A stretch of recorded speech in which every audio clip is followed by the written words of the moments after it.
नमस्कार दोस्तों, मैं सचिन कुमार आपके लिए एसएससी जीडी कांस्टेबल के मैथ्स के कुछ इंपॉर्टेंट क्वेश्चनों को लेकर आया हूं। आइए इनको सॉल्व करते हैं। क्वेश्चन नंबर 15, यदि 8 सेंटीमीटर आधार वाले किसी त्रिभुज का क्षेत्रफल उतना ही हो जितना कि एक 8 सेंटीमीटर त्रिज्या वाले वृत्त का, तो त्रिभुज का संघर्षशील लंब क्या होगा। क्वेश्चन में आपको कहा है कि जो त्रिभुज का क्षेत्रफल है वो आपके 8 सेंटीमीटर त्रिज्या वाले वृत्त के इक्वल है। अब देखिए क्वेश्चन में से कहा है कि त्रिभुज है उसका जो बेस है वो कितना दे रखा है आपको, 8 सेंटीमीटर बेस दे रखा है, जबकि जो वृत्त दे रखा है वो दे रखा है आपको उसकी त्रिज्या कितनी है, 8 सेंटीमीटर। तो वृत्त की त्रिज्या कितनी होगी आपकी, 8 सेंटीमीटर। तो दोनों का क्षेत्रफल इक्वल है। तो जो त्रिभुज का क्षेत्रफल होता है, समकोण त्रिभुज है, तो इसका जो क्षेत्रफल होगा वो होगा 1/2 बेस मल्टीप्लाई हाइट इक्वल त्रिभुज का क्षेत्रफल होता है πr²। अब इनके मान रख लीजिए 1/2 बेस कितना दे रखा है त्रिभुज का, 8 सेंटीमीटर। हाइट आपको फाइंड करनी है जी, हाइट आपको फाइंड करनी है, मल्टीप्लाई ऑप्शंस में जो आंसर आ रहा है वो पाई में आ रहा है तो पाई का मान नहीं रखेंगे, मल्टीप्लाई रेडियस कितनी है वृत्त की, 8 सेंटीमीटर। तो स्क्वायर लग रहा है तो 2 टाइम्स लिख लीजिए इसको। अब इनको आपस में काट लीजिए, 8 मल्टीप्लाई में है यहाँ डिवाइड में आ जाएगा तो आप इसको डायरेक्ट काट लीजिए। अब देखिए 2 डिवाइड में है यहाँ मल्टीप्लाई में चला जाएगा तो h इक्वल क्या हो जाएगा आपका, ये 2 का मल्टीप्लाई करा दीजिए 8 से, कितना हो जाएगा 16 पाई। ठीक है, तो इसकी हाइट कितनी जाएगी 16 पाई। ये हो जाएगा आपका इस क्वेश्चन का आंसर, यानी कि ऑप्शन नंबर सी आपका बिल्कुल सही है। क्वेश्चन नंबर 17, ए तथा बी किसी काम को क्रमशः 12 दिन तथा 15 दिन में पूरा कर सकते हैं। उन्होंने मिलकर कार्य करना शुरू किया, लेकिन 4 दिन बाद एक काम छोड़कर चला गया। शेष कार्य को अकेले बी आगे कितने दिनों में पूरा किया होगा। तो देखिए ए किसी काम को अगर अकेले करता है तो 12 दिन का समय लेता है, जबकि बी उसी काम को अगर अकेले करे तो 15 दिन का समय लेता है। तो दोनों ने एक साथ मिलकर काम करना शुरू किया है। तो सबसे पहले हम क्या करते हैं, टोटल वर्क निकालते हैं यहाँ से। तो हम टोटल वर्क निकालने के लिए 12 और 15 का क्या लेते हैं, एलसीएम ले लेते हैं। इन दोनों का एलसीएम कितना आ जाएगा, 60 आ जाएगा। कितना, 60। दोनों का डिवाइड चला जाएगा, वही एलसीएम होता है। तो ये हो गया आपका टोटल वर्क। अब हम निकालेंगे इनकी वर्क एफिशिएंसी, यानी कि काम करने की क्षमता। तो 12 का इसमें डिवाइड दीजिए 16 में, कितने टाइम्स आएगा, 5 टाइम्स। ठीक है, 12 का डिवाइड देंगे 16 में तो 5 टाइम्स गया, और 15 का डिवाइड देंगे 16 में तो कितनी टाइम्स आएगा, 4 टाइम्स। ये आ गई इन दोनों की वर्क एफिशिएंसी, यानी कि ए 5 यूनिट काम करता है और बी 4 यूनिट काम करता है। लेकिन 4 दिन बाद ए काम छोड़कर चला गया। तो 4 दिन तक दोनों ने एक साथ काम किया होगा, ए ने और बी ने दोनों ने 4 दिन तक एक साथ काम किया होगा। तो 4 दिन में इन्होंने दोनों ने काम किया कितना होगा, तो 4 दिन में टोटल दोनों को ऐड करिए कितना होगा, 9 यूनिट हो गया। तो 4 दिन तक दोनों ने एक साथ काम किया, 9 यूनिट काम किया है, यानी कि इन दोनों की वर्क एफिशिएंसी कितनी रही होगी, 9। और इसमें क्या कीजिए, 4 का मल्टीप्लाई करा दीजिए, क्योंकि टोटल वर्क आ जाएगा इनका 4 दिन का। कितना काम कर लिया 4 दिन में, 36 काम हमारा ऑलरेडी हो चुका है। यानी कि दोनों ने 4 दिन तक एक साथ काम किया है, तो काम कितना कर लिया है, 36। अब क्या करते हैं, इस 36 को टोटल वर्क में से लेस कर दीजिए। तो 36 को टोटल वर्क में से लेस करेंगे तो कितना बचेगा हमारा, 24। अब केवल इतना काम बचा है हमारा, और एक काम छोड़कर चला गया तो 24 काम बचा है। तो इस काम को कौन समाप्त करेगा, बी करेगा। तो बी की वर्क एफिशिएंसी कितनी है, 4। तो 4 का इसमें डिवाइड लगा दीजिए, वही आपका आंसर होगा। तो बी की वर्क एफिशिएंसी कितनी है, 4। टोटल वर्क हमारा कितना बचा, 24। 24 में इस बी की वर्क एफिशिएंसी कितनी है, 4 का डिवाइड लगा दीजिए। तो इसको आप इससे डिवाइड देंगे कितने टाइम जाएगा, 6 टाइम। तो 6 डे, तो 20 काम को 6 दिन में समाप्त किया होगा, यानी कि ऑप्शन नंबर सी आपका बिल्कुल सही है। क्वेश्चन नंबर 18, 2 नल किसी हौज को अलग अलग 10 घंटे तथा 15 घंटे में पूरा भर सकते हैं। वे मिलकर हौज को कितने समय में भरेंगे। तो देखिए मान के चलिए 2 नल, यानी कि कोई नल ए है वो किसी हौज को अगर अकेले भरता है तो 10 घंटे का समय लेता है, जबकि कोई बी नल है वो हौज को भरता है तो 15 घंटे का समय लेता है। ठीक है, तो सबसे पहले हम क्या करते हैं कि क्षमता ज्ञात करते हैं कि हमारी टैंक की क्षमता कितनी होगी। तो दोनों का एलसीएम ले लीजिए, 10 का और 15 का एलसीएम लेंगे तो टोटल हमारा जो एलसीएम निकल के आएगा वो कितना हो जाएगा, 30। ठीक है, यानी कि 10 का भी डिवाइड चला जाएगा 30 में और 15 का भी चला जाएगा। मान के चलिए हमारा जो टैंक है वो 30 लीटर का है, कितने का, 30 का यूनिट में। अब हम क्या करते हैं, यहाँ से दोनों की वर्क एफिशिएंसी निकालते हैं कि कितना यूनिट पानी जाता है टंकी के अंदर। तो 10 का डिवाइड देंगे 13 में तो कितने टाइम्स आएगा, 3 टाइम्स आएगा। 15 का डिवाइड देंगे 30 में तो कितनी टाइम्स आएगा, 2 टाइम्स आएगा। तो नल ए के द्वारा टंकी के अंदर 3 यूनिट पानी जाता है, जबकि नल बी द्वारा टंकी के अंदर 2 यूनिट पानी जाता है। अब हमसे कहा है कि दोनों नलों को एक साथ खोल दिया जाए, दोनों नलों को वे मिलकर एक साथ हौज को कितने समय भरेंगे, यानी दोनों को एक साथ खोल दिया जाए। एक साथ खोल देंगे तो टंकी के अंदर कितना यूनिट पानी जाएगा, 5 यूनिट पानी जाएगा। कितना, 5 यूनिट। अब क्या करें, इस 5 का टोटल में डिवाइड लगा दीजिए टोटल वर्क में, तो हमारा आंसर आ जाएगा। यानी कि ए प्लस बी दोनों को एक साथ चला दें तो 5 यूनिट पानी आता है। टोटल टंकी की क्षमता कितनी है, 30 लीटर। 30 में क्या करें, 5 का डिवाइड लगा दीजिए तो यहाँ से टाइम निकल आएगा कितने, 6 घंटे। यानी कि ए और बी दोनों मिलकर इस टंकी को 6 घंटे में भर देंगे। ये हो जाएगा आपका इस क्वेश्चन का आंसर, यानी कि ऑप्शन नंबर ए आपका बिल्कुल सही है। क्वेश्चन नंबर 19, इस डिजिट में 77 का डिवाइड लगाना है तो आप डायरेक्ट लगा दीजिए। ये 7 कितने टाइम्स है, 8 टाइम्स है। 1 2 3 4 5 6 7 8, ठीक है। इसमें 77 का डिवाइड लगाना है तो लगा दीजिए अब डायरेक्ट। देखिए पहले 1 टाइम्स आएगा, अब देखिए ये तो 0 हो गया। अब डबल संख्या उतारेंगे तो सबसे पहले 0 बढ़ाना पड़ेगा, यहाँ कितना आ जाएगा, 77 आ जाएगा। फिर 1 टाइम्स आएगा, फिर देखिए डबल संख्या उतारोगे आप, ये तो 0 हो गया तो कितना, फिर 0 बढ़ जाएगा, यहाँ पे 77 हो जाएगा। फिर अब देखिए फिर 1 टाइम्स आएगा, फिर यहाँ पे डबल संख्या उतारेंगे, 0 बढ़ाना पड़ेगा, फिर 1 टाइम्स चला जाएगा। अब ये पूरा सॉल्व हो गया आपका, ये 0 हो गया खत्म। तो आपका आंसर क्या आ जाएगा, 1 0 1 0 1 0 1, यानी कि ऑप्शन नंबर डी आपका बिल्कुल सही है। क्वेश्चन नंबर 20, हमको क्या करना है, इसमें लुप्त संख्या ज्ञात करनी है, यानी कि ये वाली डिजिट हमको फाइंड करनी है। तो देखिए कैसे करेंगे, 5 से पहले हम 6 बनाएंगे, 6 से 15, 15 से लुप्त संख्या, फिर इससे 89, 89 से 170 और 170 से 291, ठीक है। तो हम डायरेक्ट करते हैं, 5 से हम पहले 6 बनाते हैं तो हम कैसे लिख सकते हैं, 5 + 1 का स्क्वायर करें तो हमारा कितना आ जाएगा, 6 हो जाएगा। 5 + 1 कितना हो गया, 6। अब 6 से हमको क्या बनाना है, 15 बनाना है तो हम क्या लेंगे, पहले 6 को लिखेंगे प्लस, फिर 3 का स्क्वायर कर लेते हैं, किसका, 3 का। तो 9 जी 6 + 9 कितना हो जाएगा हमारा, 15 हो जाएगा। कितना, 15। अब देखिए पहले हमने क्या करा है, 1 का स्क्वायर, फिर हमने करा है 3 का स्क्वायर। अब करेंगे यानी कि ऑड नंबर का स्क्वायर ही करेंगे, यानी 15 में हम क्या करें, फिर तीसरा ऑड नंबर ऐड कर दें, यानी 15 प्लस किसका, 5 का स्क्वायर ऐड कर दें तो कितना हो जाएगा, ये 25, और 25 + 15 कितना हो गया हमारा, 14। कितना, 14। तो ये लुप्त संख्या तो हमारी 14 आ गई। फिर भी आगे एक बढ़ के देख लेते हैं, लुप्त संख्या ये हमारी कितनी, 14 है। तो 14 प्लस, अब क्या करें हम, ये 5 हो गया, 5 के पास हमारा ऑड नंबर कितना आएगा, 7। तो 7 का स्क्वायर करते हैं तो कितना हो जाएगा, ये डिजिट हमारी ये 49 और 40 कितना हो जाएगा, 89, ठीक है। देखिए 89 आ गया। अब 89 में हम क्या करते हैं, 170 निकालने की देखते हैं तो 89 लिखें। अब अगला ऑड नंबर कितना होगा हमारा, ये कितना होगा, 7, 7 के बाद कितना आएगा, 9। तो 9 का स्क्वायर करके देखिए, ये 81 और 89 कितना हो गया हमारा, 170। तो देखिए डिजिट तो हमारी बिल्कुल सही चल रही है, तो यानी कि ऑप्शन नंबर, ये तो हमारा आंसर आ गया कितना, 14, यानी कि ऑप्शन नंबर बी हमारा बिल्कुल सही है। नंबर 21, 6 दोस्तों की औसत लंबाई 167 सेंटीमीटर है। 162 सेंटीमीटर वाला एक लड़का उस समूह से चला जाता है, नई औसत लंबाई ज्ञात कीजिए। तो सबसे पहले समझिए एवरेज क्या होता है। एवरेज बराबर हमारा होता है सम अपॉन नंबर। अगर हमको सम फाइंड करना है तो हम नंबर में एवरेज का मल्टीप्लाई करा देंगे, तो नंबर का अगर हम एवरेज में मल्टीप्लाई करा दें तो हमारा सम आ जाता है।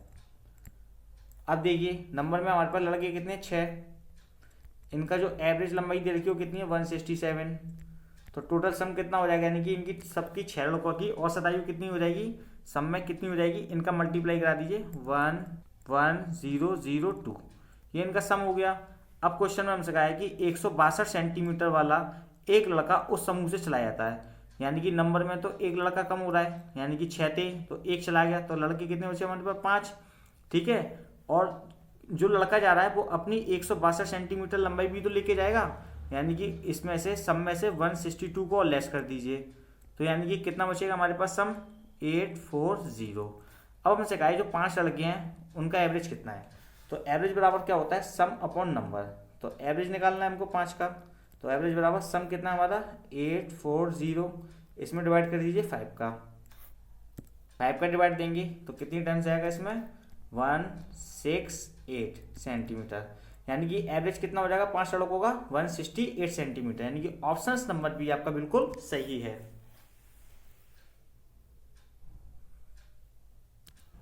क्वेश्चन नंबर 22, यदि पुस्तक की लागत 20% छूट देने के बाद 64 रुपये आती है तो इसकी मूल लागत कितनी थी। हमको क्वेश्चन में डिस्काउंट दे रखा है कितना 20%, तो सेलिंग प्राइस कितना रहा होगा हमारा 80% रहा होगा। अगर डिस्काउंट 20% है तो सेलिंग प्राइस हमारा 80% रहा होगा। तो छूट देने के बाद हमारी कितनी आती है 64 आती है इसकी कीमत, तो 64 इसके इक्वल रखिए।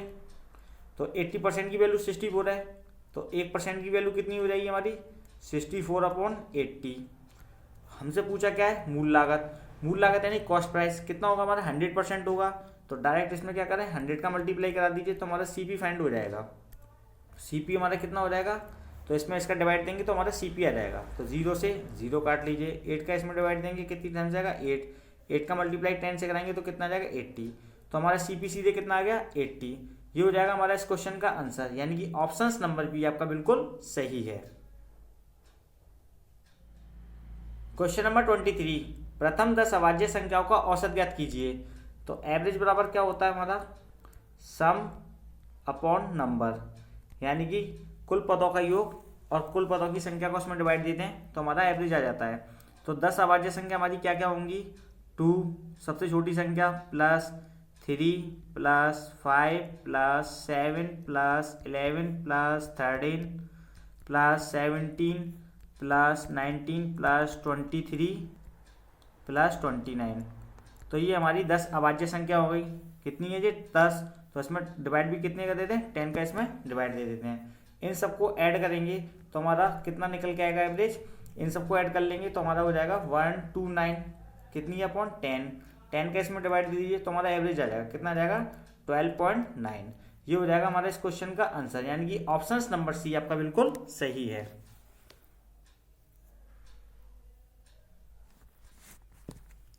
क्वेश्चन नंबर 24, 10% प्रति वर्ष चक्रवृद्धि ब्याज की दर से 16,000 रुपये का 2 वर्ष का चक्रवृद्धि ब्याज कितना होगा।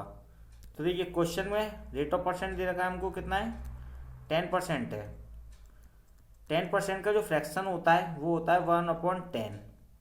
नीचे वाली वैल्यू हमारी प्रिंसिपल होती है। 10 का अगर हम 10% निकालेंगे तो एक वर्ष में हमको ब्याज 1 रुपये मिल रहा है, यानी कि कितना ब्याज मिल रहा है 1 रुपये। अगर हम प्रिंसिपल में ब्याज को ऐड कर देंगे तो हमारा अमाउंट आ जाएगा कितना, अमाउंट हो गया हमारा 11 और प्रिंसिपल हो गया हमारा 10। ये नीचे वाली वैल्यू प्रिंसिपल और ऊपर वाली बन गई हमारी अमाउंट यूनिट में। हमको कितने वर्ष का चाहिए 2 वर्ष का चाहिए, तो दोनों का स्क्वायर कर दीजिए। दोनों का स्क्वायर करेंगे तो 11 का स्क्वायर होता है 121 और 10 का स्क्वायर होता है 100। नीचे वाली वैल्यू आपकी प्रिंसिपल है, ऊपर वाली वैल्यू आपकी अमाउंट है। आपने किसी से मान के चलिए 100 रुपये उधार लिए थे और 121 रुपये चुकता कर दिए, तो आपने उसको ब्याज कितना दिया, यहाँ से हमारी ब्याज आ जाएगी, यानी 100 रुपये लिए थे 121 रुपये चुकता किए तो कितनी ब्याज होगी हमारी 21 हमारी ब्याज हो गई। क्वेश्चन में हमको प्रिंसिपल दे रखा है, प्रिंसिपल कितना है हमारा 16,000। तो आप यूनिट के प्रिंसिपल के इक्वल रख दीजिए। यूनिट में हमारा प्रिंसिपल कितना है 100, यानी कि ये कितना हमारा 16,000। आप इसके इक्वल रखिए। 100 का डिवाइड देंगे 16,000 में तो हमारा 160 टाइम्स आएगा। तो 160 का आप क्या करिए CI में मल्टीप्लाई करा दीजिए। तो CI में मल्टीप्लाई कराएंगे तो हमारा कितना हो जाएगा ये 3360, ठीक है 3360। ये हो जाएगा हमारा इस क्वेश्चन का आंसर, यानी कि ऑप्शन नंबर बी हमारा बिल्कुल सही है। क्वेश्चन नंबर 25, 10% प्रति वर्ष वार्षिक ब्याज की दर पर कोई राशि अपनी की 3 गुना कितने वर्षों में हो जाएगी। तो देखिए हमारे पास प्रिंसिपल मान लेते हैं 1 और ये 3 गुना हो जाएगा, यानी कि अमाउंट कितना हो जाएगा हमारा 3। हमसे पूछा ये कितने वर्षों में हो जाएगा। सबसे पहले हम यहाँ से ब्याज निकालते हैं, तो ब्याज कितना आ जाएगा हमारा जो ऐसा ही आएगा यहाँ से 2 यूनिट हो जाएगा, कितना 2 यूनिट। अब देखिए रेट ऑफ परसेंट हमको दे रखा है 10%, तो हमसे पूछा क्या टाइम पूछा है, तो टाइम बराबर क्या होता है SI multiply 100 P multiply R, यानी कि रेट। ऐसा ही हमारा कितना दे रखा है क्वेश्चन में, ऐसा ही हमारा हो गया है 2 मल्टीप्लाई 100, प्रिंसिपल कितना है 1 मल्टीप्लाई रेट ऑफ परसेंट कितनी है 10%। इसको सॉल्व कर लीजिए, आपका टाइम आ जाएगा। ठीक है, अब देखिए 10 से इसमें डिवाइड देंगे, 10 टाइम्स आएगा, 10 का 2 में मल्टीप्लाई करेंगे तो कितना हो जाएगा 20 ईयर। ये हो जाएगा हमारा इस क्वेश्चन का आंसर, यानी कि ऑप्शन नंबर ए आपका बिल्कुल सही है। क्वेश्चन नंबर 26, यदि 60 का 15% प्लस 120 का 35% बराबर x का 30% है तो x का मान क्या होगा। तो देखिए 60 मल्टीप्लाई 15% का मतलब 15 ऊपर लिखिए, परसेंट का साइन हटाएंगे तो नीचे डिवाइड करेंगे 100 का, प्लस 120 का कितना 35%, तो 35 लिखेंगे ऊपर और परसेंट का साइन हटाएंगे डिवाइड करेंगे 100 का, इक्वल x का कितना 30%, 30 को ऊपर लिखिए, परसेंट का साइन हटाएंगे नीचे डिवाइड करेंगे 100 का। इनको आपस में काट लीजिए, ये 20 से कटेगा कितने टाइम्स 3 टाइम्स, ये 20 से कटेगा कितने टाइम्स 5 टाइम्स, 5 से कटेगा कितने टाइम्स 3 टाइम्स, और ये कितना हो जाएगा 3 मल्टीप्लाई 3 यानी कि 9, प्लस अब देखिए ये 20 से कटेगा 6 टाइम्स, ये 20 से कटेगा 5 टाइम्स, 5 से कटेगा ये कितने टाइम्स 7 टाइम्स, ये कितना हो जाएगा 6 मल्टीप्लाई 7 42, इक्वल अब देखिए 0 से 0 काट लीजिए, ये कितना हो जाएगा 3x/10। ठीक है, 9 और 42 को ऐड करेंगे कितना हो जाएगा हमारा 51, ये प्लस में है बराबर की दूसरे मल्टीप्लाई में आ जाएगा 10 इक्वल 3x, 3 का इसमें डिवाइड दे दीजिए कितने टाइम्स आएगा 17 टाइम्स, 70 का मल्टीप्लाई करेंगे 10 में तो कितना हो जाएगा 170, ये हो जाएगा हमारा x का मान यानी कि 170, यानी कि ऑप्शन नंबर बी आपका बिल्कुल सही है। नंबर 27, नल ए एक टंकी को 45 घंटे में भर सकता है और नल बी उसे 36 घंटों में भर सकता है। यदि दोनों नल एक साथ खोल दिए जाएं तो वह टंकी को कितने घंटों में भर देंगे। तो देखिए कोई नल ए है वो टैंक को 45 घंटे में भर सकता है और एक नल बी है वो टैंक को 36 घंटे में भर सकता है। तो सबसे पहले हम क्या करते हैं, टंकी की क्षमता ज्ञात करते हैं, टंकी हमारी कितने लीटर की है। तो दोनों का एलसीएम ले लेते हैं, 45 को 36 का, तो कितना आ जाएगा 180 आ जाएगा एलसीएम दोनों का। ये मान के चलिए टंकी हमारी इतने लीटर की है, दोनों का एलसीएम ले लिया है तो 180 आ गया, यानी 45 का भी डिवाइड चला जाएगा 180 में और 36 का भी चला जाएगा। तो हम क्या करते हैं, यहाँ से सबसे पहले क्षमता निकालते हैं कि ए के द्वारा टंकी के अंदर कितना यूनिट पानी जाता है और बी का कितना जाता है। तो यहाँ से वर्क एफिशिएंसी आ जाएगी दोनों की। तो क्या करते हैं, ए की वैल्यू यानी कि 45 का डिवाइड लगाते हैं 180 में, तो कितनी टाइम्स आएगा 4 टाइम्स आएगा, कितना 4 टाइम्स। और बी का डिवाइड लाते हैं 36 का 180 में, तो कितने टाइम्स आएगा हमारा 5 टाइम्स आएगा, यानी कि ए के द्वारा टंकी के अंदर 4 यूनिट पानी जाता है और बी के द्वारा 5 यूनिट। टोटल दोनों अगर एक साथ खोल दिए जाएँ तो कितना यूनिट पानी जाएगा टंकी के अंदर, 9 यूनिट पानी जाएगा टोटल, अगर दोनों नल एक साथ खोल दिए जाएँ। तो यानी कि हमसे क्वेश्चन में कहा है कि दोनों नल एक साथ खोल दिए जाएँ तो टंकी कितने घंटे में भर जाएगी। तो ठीक है, दोनों नल एक साथ खोलते हैं ए प्लस बी, तो कितना यूनिट पानी आ रहा है टोटल 9 यूनिट पानी आ रहा है। टंकी की क्षमता कितनी है 180, तो 180 में 9 का डिवाइड लगा दीजिए तो कितने टाइम्स जाएगा ये 20 टाइम्स, यानी कि टंकी 20 घंटे में भर जाएगी। ये हो जाएगा हमारा इस क्वेश्चन का आंसर, यानी कि ऑप्शन नंबर डी हमारा बिल्कुल सही है। क्वेश्चन नंबर 28, एक समकोण त्रिभुज का कर्ण 13 सेंटीमीटर और एक भुजा 5 सेंटीमीटर है, उसकी तीसरी भुजा की लंबाई कितनी होगी। तो देखिए मान के चलिए हमारे पास कोई समकोण त्रिभुज है ए बी और सी, इसका जो कर्ण दे रखा है वो कितना है 13 सेंटीमीटर, इसकी एक भुजा दे रखी है 5 सेंटीमीटर, तो हमसे हाइट पूछ रहा है मान के चलिए। ठीक है, तो देखिए इसमें पाइथागोरस प्रमेय लगाते हैं। पाइथागोरस प्रमेय क्या होती है कि कर्ण का वर्ग इक्वल लंब का वर्ग प्लस आधार का वर्ग। कर्ण हमारा कितना दे रखा है 13, तो 13 का स्क्वायर इक्वल लंब यानी कि h का स्क्वायर प्लस बेस यानी कि 5 का स्क्वायर, ये हो गया हमारा 169, हाइट का स्क्वायर प्लस ये हो गया हमारा 25, ये 25 प्लस में बराबर की दूसरी माइनस में आएगा, तो 169 में से 25 को सीधे लेस कर दीजिए कितना आ जाएगा 144, तो एच स्क्वायर इक्वल 144, तो स्क्वायर है बराबर की दूसरी ओर रूट में जाएगा तो कितना हो जाएगा ये 144। तो इसको हम खोलेंगे रूट को, कितना जाएगा 12 सेंटीमीटर। तो इसकी हाइट कितनी हो जाएगी 12 सेंटीमीटर, यानी कि ऑप्शन नंबर ए आपका बिल्कुल सही है। ये हो जाएगा आपका इस क्वेश्चन का आंसर। दोस्तों अगर आपको हमारी वीडियो पसंद आए तो इसको लाइक कीजिए, शेयर कीजिए, सब्सक्राइब कीजिए और बेल आइकन पर क्लिक करना बिल्कुल ना भूलिए, ताकि आपको इस प्रकार की न्यू वीडियो की अपडेट सबसे पहले मिल सके। Thank you for watching me.